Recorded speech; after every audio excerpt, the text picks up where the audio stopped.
विषय विज्ञान अध्ययन की रेशों से वस्त्रों तक,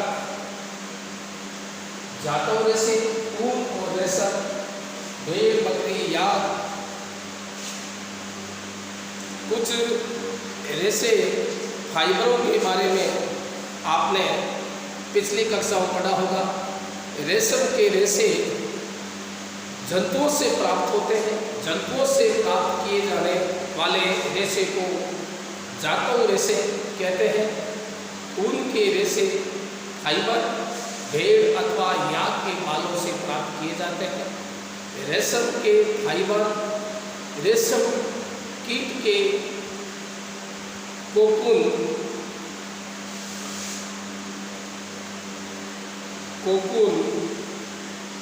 कोश से प्राप्त होते हैं। क्या आप जानते हैं कि भेड़ के शरीर के किस भाग में फाइबर मिलते हैं?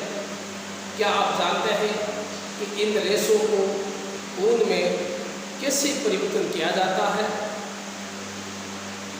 आपको जानकारी होगी कि रेशम के फाइबर में रेशम कैसे बनाया जाता है। इसके बारे में हम जानकारी प्राप्त करेंगे। ऊन भेड़ बकरी याक और कुछ अन्य जंतुओं से ऊन प्राप्त की जाती है। ऊन प्राप्त करने वाले इन जंतुओं के शरीर बालों से ढके होते हैं। जंतुओं के आवरण पर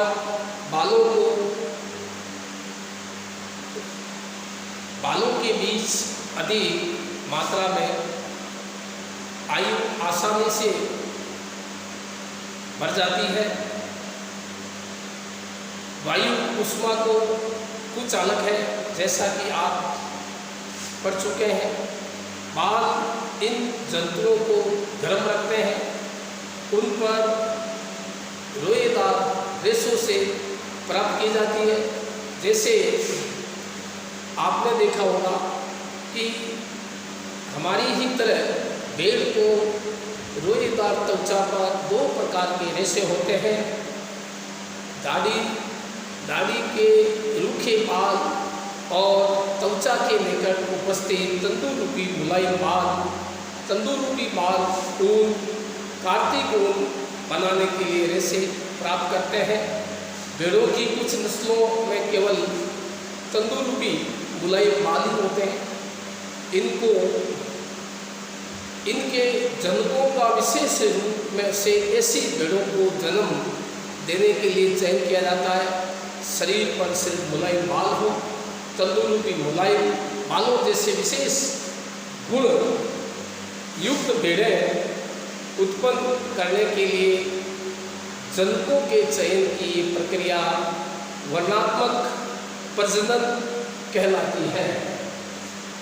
ऊन प्रदान करने वाले जंतु जैसे ऊंट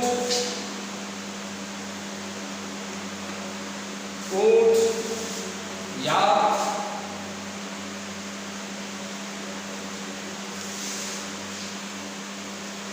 ऊन प्रदान करने वाले जंतु भेड़ों की अनेक नस्लें हमारे देश में विभिन्न प्रकार की नस्लें पाई जाती हैं।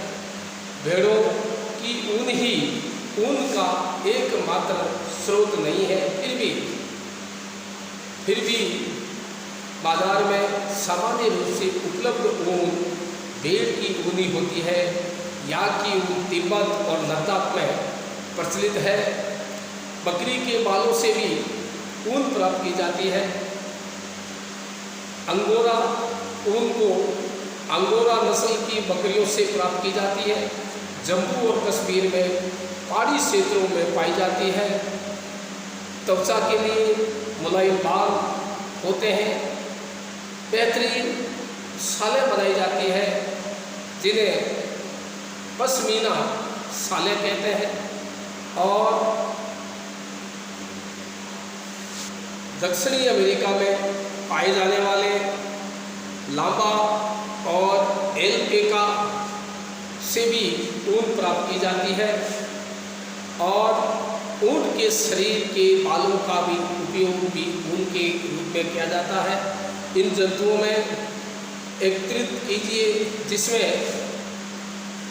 आप लोग अलग अलग प्रकार की ऊन को हम एक प्रैक्टिकल फाइल में उस ऊन को लगा करके भी हम प्रदर्शित कर सकते हैं। ऊन प्राप्त करने के लिए भेड़ों को पाला जाता है। उनके बालों को काटकर या फिर उन्हें संबंधित करने के लिए भेड़ों को पाला जाता है। बालों को काटकर फिर उन्हें संसाधित करके ऊन बनाई जाती है। भेड़ पालन और प्रजनन जम्मू और कश्मीर, हिमाचल प्रदेश, उत्तराखंड, अरुणाचल प्रदेश, सिक्किम में पहाड़ी क्षेत्रों तथा हरियाणा, पंजाब, राजस्थान, गुजरात के मैदानों की यात्रा करें तो आप गडरियों को, भेड़ों के झुंडों को चराते हुए आपने देखा होगा। भेड़ शाकाहारी होती है, घास और पत्तियां पसंद करती है।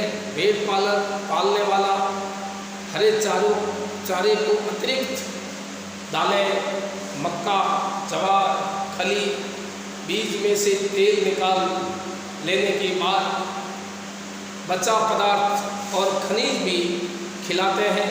सर्दियों में भेड़ों को घरों के अंदर रखा जाता है। उन्हें पत्तियां, अनाज और सूखा चारा खिलाया जाता है। देश में अनेक भागों में भेड़ों को ऊन के लिए पाला जाता है। भेड़ों की कुछ नस्लों के नाम है। हमारे देश में ऊन उत्पादन के लिए पाला जाता है। ऊन को गुणवत्ता और होने वाली ऊन की गुणवत्ता और गठन को भी दिखाया जाता है।